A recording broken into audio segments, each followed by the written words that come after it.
ఎంతకాలము కదా ఈ దేహధారణము,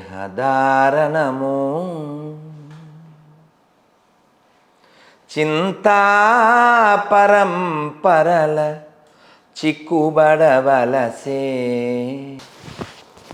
ఎంతకాలము కదా ఈ దేహధారణము, చింతా పరంపరల చిక్కుబడవలసే. ఎన్నాళ్ళు ఉంటావు ఇందులో? ఎన్నాళ్ళున్నా చింతా పరంపరలేగా. సాగంటి కోటేశ్వరరావు గారు ఐసీయూలో ఆడుంటాడా? బయట అద్దం దగ్గర నుంచి చూస్తుంటారా? ఆయన కూడా అప్పుడు జోకులు వేస్తుంటారు కదా సాగంటి గారు. వాడికి తెలియదు ఏమిటి, అంతకుముందు వాడు కూడా అద్దాల్లోని చూసినవాడేగా. అంతమంది వచ్చారంటే ఓహో మన టైం అయిపోయిందని వాడికి తెలుసులే అని సరదాగా చెప్తారుగా. నేను ఐసీయూ గురించి ఏం చెప్తానంటే ఐసీయూ అని దేవుడు చెప్తున్నాడు. ఇంకా టైం అయిందా? ఐసీయూ. ఐసీయూ అంటే ఇంటెన్సివ్ కేర్ యూనిట్ కాదు, ఐసీయూ. టైం అయిందా, నేను చూస్తున్నాను, ఇంక నువ్వు చూడాల్సిందే ఉందని. అర్థమైందా? అందుకని అన్నమయ్య బాధపడేది ఏమిటంటే, అతని కరుణారసంబు అబ్బకుండక గదా బతిమాలి పలుగడల పారాడవలసే. అంటే మధ్యలో ఇంకో చరణం ఉంటుంది, ఆ చివరి దాంట్లో అతని చూపులు పడకపోతే మళ్ళీ పుట్టి ఎన్నో యోనుల్లో ఎన్నో ఇళ్లల్లో పుట్టాల్సి వస్తుంది కదా. అందుకని పుట్టద్దు. పుడితే ఏమవుతుంది? మళ్ళీ చావాలి. అందుకని దీనికి శంకర్లు వారు ఏం చెప్తారు? పునరపి జననం పునరపి మరణం పునరపి జననే జఠరే శయనం ఇహ సంసారే బహుదుస్తారే కృపయా పారే పాహి మురారే భజ గోవిందం భజ గోవిందం గోవిందం భజ మూఢమతే. ఎవరిని తిట్టారు? మూఢాని. ఈ శరీరమే శాశ్వతం అనుకున్నవాడు మూఢుడు. పాండిత్యం గొప్పదనుకున్నవాడు మూఢుడు. పాండిత్యానికి కాదు మన ప్రయారిటీ, భక్తికి. వెంకటేశ్వర స్వామికి బంగారు గిన్నెల్లో పెట్టాడు వాళ్ళ పినమాంగారు. వెళ్ళాడా? మరెవరింటికి వెళ్ళాడు? కుమ్మరాయన ఇంటికి వెళ్ళాడు. కుమ్మర దాసుడైన కురువరత్తి నంబి ఇమ్మన్న వరములెల్ల ఇచ్చినవాడు కదా. సొమ్ములు అది ఎంత బాగుంటుంది, మనం ఎంత పాడుకుంటే ఎంత అవుతుంది. కాబట్టి ఇలా ఆనందాన్ని పొందుతూ మీరు గమనించండి, 4 గంటల నుంచి మాట్లాడుతున్నాను, ఒక జ్యూస్ తాగి మాట్లాడుతున్నాను. ఈ శరీరం దేనికి ఉపయోగపడాలో దానికి ఉపయోగపడుతుంది. సాంటి గారు కూడా అదే చెప్తారుగా, ఇలా భగవంతుడి కథ చెప్పుకుంటూ వెళ్ళిపోతే చాలు అంటారు. నాకు అలాంటి కోరికల్లో ఏముందంటే, నేను డ్యాన్స్ చేస్తాను ఎప్పుడైనా ఇస్కాన్కి వెళ్తే. మొన్న కూడా మా గురువుగారి బర్త్డే, అలా డ్యాన్స్ చేశాం. అయితే ఒక 25 ఇయర్స్ ముందు ఇంకా బాగా డ్యాన్స్ చేసేవాళ్ళం. టచ్ ద స్కై అని అరిచేవాడిని. అరుస్తూ ఎగురుతూ పైనుండే సీలింగ్కి గురిపెట్టేవాళ్ళం ఈ కుర్రాళ్ళ పిల్లలతో. సో అప్పుడు మనం 20+ ఉన్నాం. సో అలా డ్యాన్స్ చేసి చొక్కా మొత్తం స్నానం చేసినట్టు అయిపోయింది. చొక్కా స్నానమే, ఇంక పెట్టచ్చు. అలాంటి టైంలో నితాయ గౌర హరి బోల్ హరి బోల్ హరి బోల్ హరి బోల్ నిత్య గౌర హరి బోల్. ఇంకా అలా కీర్తన టాప్కి వెళ్ళిపోతుంది. అలా వెళ్ళిపోయి అది అలా అలిసిపోయి గో ప్రేమనందే అనేసరికి ఇంకా మృదంగం కరతాలు పక్కన పెట్టేసి సాష్టాంగం పడిపోతాం. అలిసిపోయి ఉంటాం కదా. ఆ సాష్టాంగం పడిపోతే అప్పుడు మైక్లో ఆయన చెప్తారు, నిత్యలీలా ప్రవిష్ట జయ ఓం విష్ణుపాద పరమహంస పరరాజకాచార్య అష్టోత్తర శతశమశల అభయ చరణారవింద భక్తి వేదాంత స్వామిశల ప్రభుపాద్కి.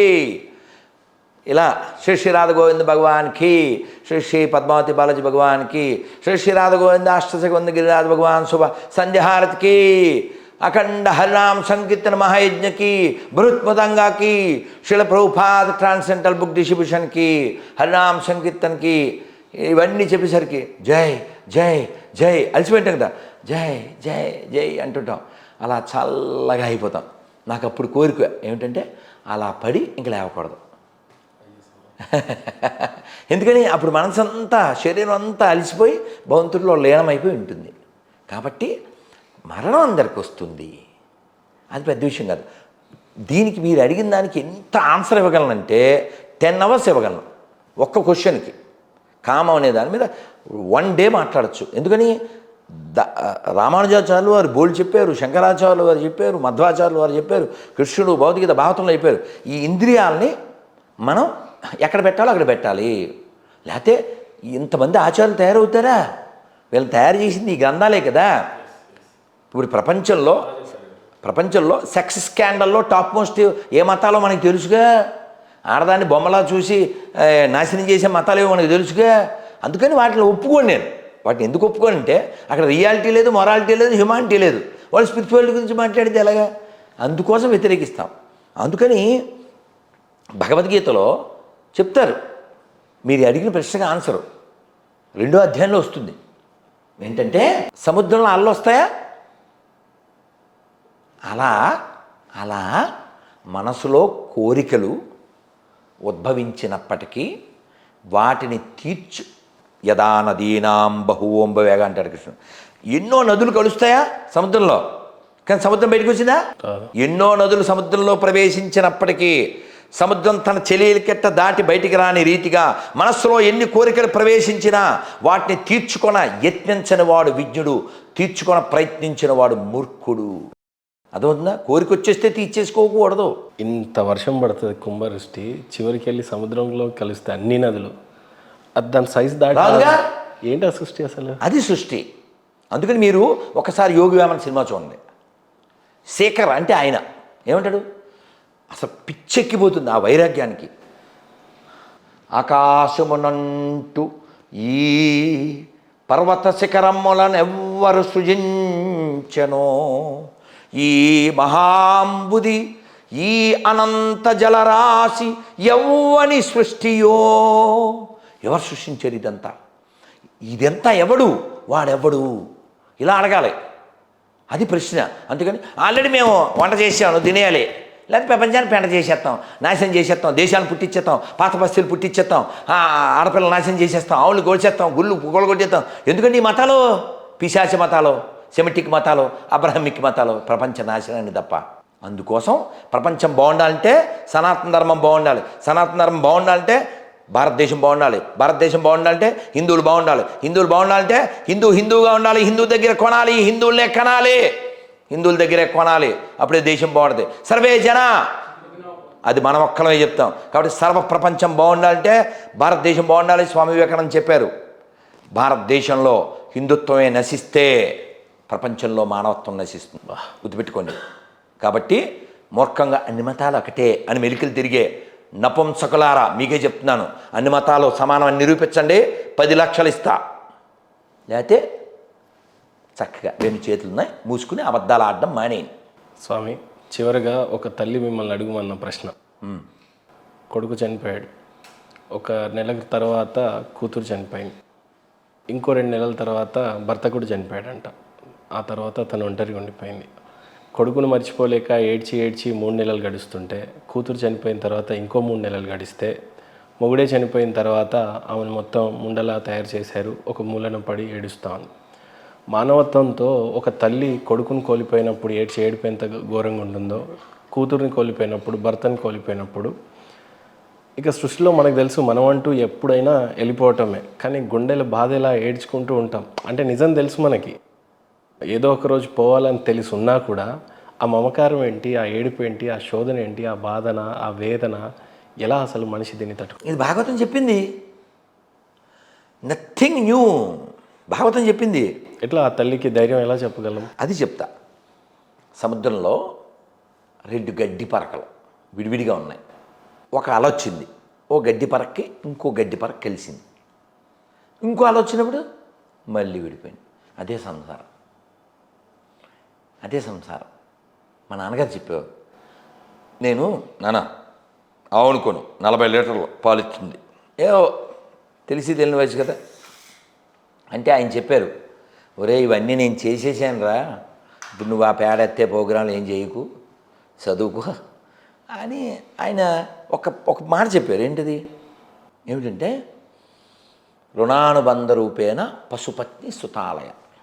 ఆయన పెద్ద డిగ్రీలు చేయలేదు మా నాన్నగారు, 8th, కానీ ఆయనకి ఫెయిత్ ఉంది, దానికి తగ్గట్టు ఆయన జీవించారు. రుణానుబంధ రూపేణ పశుపత్ని సుతాలయ. పశువులు పెంచాలి, నేను పెంచేశాను, నేను పడ్డాను రా, మీరేం అక్కర్లేదు అని చెప్పారు. రుణం ఉంటేనే పశువుల్ని పెంచడం, కానీ రుణం ఉంటేనే భార్య పిల్లలు ఇవన్నీ ఉంటాయి. రుణం ఉన్నంతసేపే ఉంటాయి. తెలిపాక అందుకనే మీరు పాత సినిమాలో చూడండి ఎంత మెసేజ్ ఉంటుందో. బూకేల సినిమాలో ఆఖరిలో గణపతి వస్తాడు, ఏమంటాడు?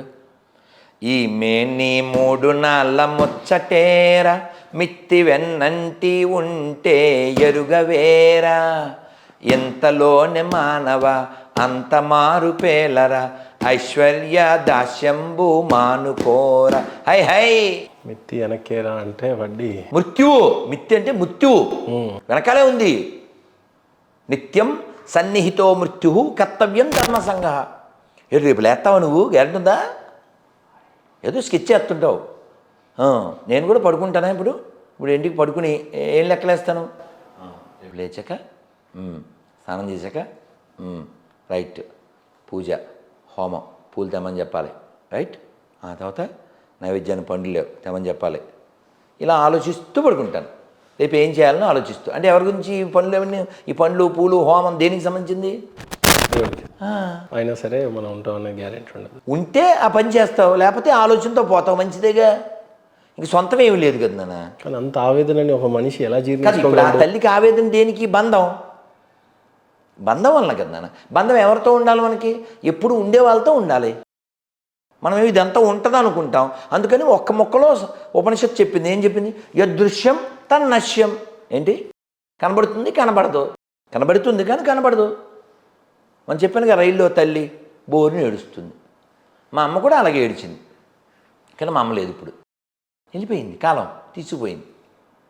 మా అమ్మ అలా బోరుని ఏడిచింది. మా నాన్న వెళ్ళిపోతే పంపించారా మీ నాన్నని అంది. ఏం చేద్దాం? ఎక్కడికి వెళ్ళారు తెలియదు. కాబట్టే మనం జ్ఞానంతో వైరాగ్యంతో జీవించాలి. అందుకే ఎప్పుడన్నా దీవెనిస్తే మంచి దీవెన ఏంటి చెప్పండి? భక్తి జ్ఞాన వైరాగ్య ప్రాప్తిరస్తు. ఇది కదా, ఇదే దీవెన, బెస్ట్ దీవెన. భక్తి ఉంటే నీ శక్తి ఉంటుంది, జ్ఞానం ఉంటే నీకు ఇదంతా ఉండదు, ఇదంతా కూలిపోయేదే, కాలిపోయేదే. ఇది కూలిపోద్ది, ఇది కూలిపోద్ది, ఇది కాలిపోద్ది, ఇది కాలిపోద్ది. ఇదంతా అశాశ్వతం. ఇది నాది. ఇప్పుడు ఈ కుర్చీ బాగుందా, చైర్ బాగుందా, ఎర్రరెడ్డి బాగుందా?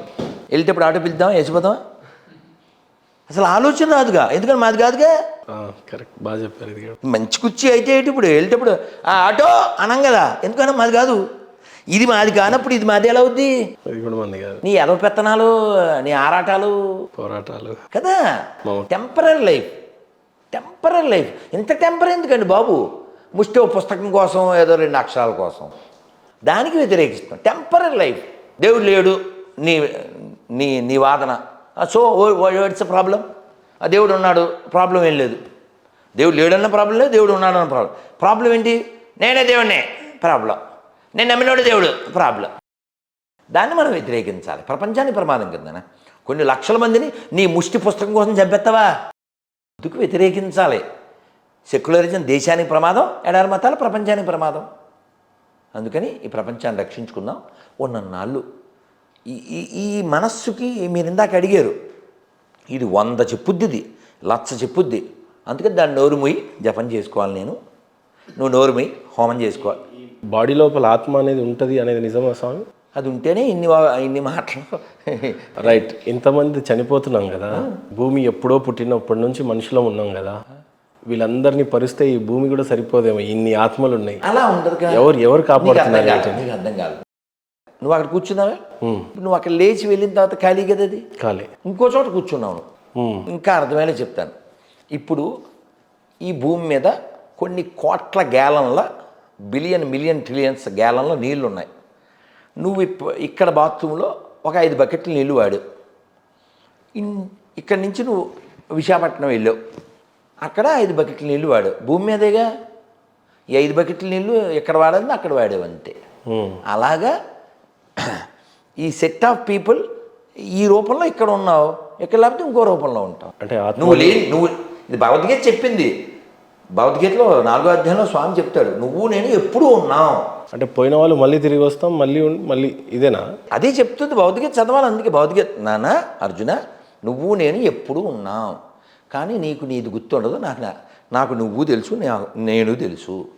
సో అల్టిమేట్గా ఆత్మ అంటే ఏంటి? ఇప్పుడు ఆత్మ అంటే ఏంటి? శాశ్వతమైన పోయాక పోతున్నాము, ఎక్కడికి పోతుంది ఆత్మ? పోతుంది ఆత్మ ఎక్కడికి, దాని డెస్టినేషను. ఇప్పుడు మా డెస్టినేషన్ మాకు తెలుసు, నీ డెస్టినేషన్ నువ్వు ఫార్చునర్ ఎక్కి వెళ్తావు, మేము ఏదో మామూలు ఏదో ఎక్కి వెళ్తాం. మేము ఎక్కడికి వెళ్ళాలి, మేము అక్కడికి వెళ్తాం, నువ్వు ఎక్కడికి, మాకు తెలుసుగా డెస్టినేషను. అలా ఈ మనసు ముందే తయారు చేసుకుంటుందిగా. ఇప్పుడు నా డెస్టినేషను ఈ శరీరం వదిలేస్తే భగవంతుడి దగ్గరికి వెళ్ళాలి. వెళ్ళడం కోసం జపం చేస్తాను, లెక్చర్ వింటాను. మీకు తెలుసా, సెల్ ఫోన్ పెట్టుకునో ఓ బాక్స్ పెట్టుకునో స్నానం చేస్తూ పళ్ళు దోముకుంటూ గడ్డం గీసుకుంటూ అన్ని వింటూనే చేస్తాను. అది వింటూనే, తెలుగో ఇంగ్లీషో హిందీయో లెక్చరో సాంగో వింటూనే చేస్తా. ఎక్కడ మరి ఆత్మ డెస్టినేషన్ అంటే?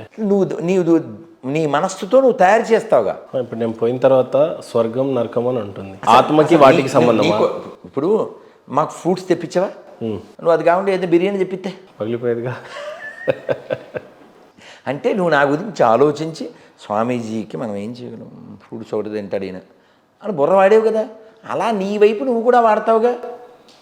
నా కుటుంబం నాతో రాదు, నా స్టూడియో నాతో రాదు, ఆయ్ బ్రో అన్నోడు రాదు, రాదు బేబీ అన్నోళ్ళు రారు, బేబీ రాదు, బాడీయే రాదు. నీ ఒళ్ళే రానప్పుడు నీ సెల్లో నీ ఇల్లు నీ ఏమొస్తే ఏమి రావుగా. ఏవి రానప్పుడు ఏది వస్తుంది, అది మూటగట్టుకో. ఇది భగవద్గీత భాగవతం పురాణం చెబుతుంది. ఏమొస్తుంది, నువ్వు చేసిన మంచి పని వస్తుంది, నువ్వు చేసిన దానం వస్తుంది, నువ్వు చేసిన పుణ్యం వస్తుంది.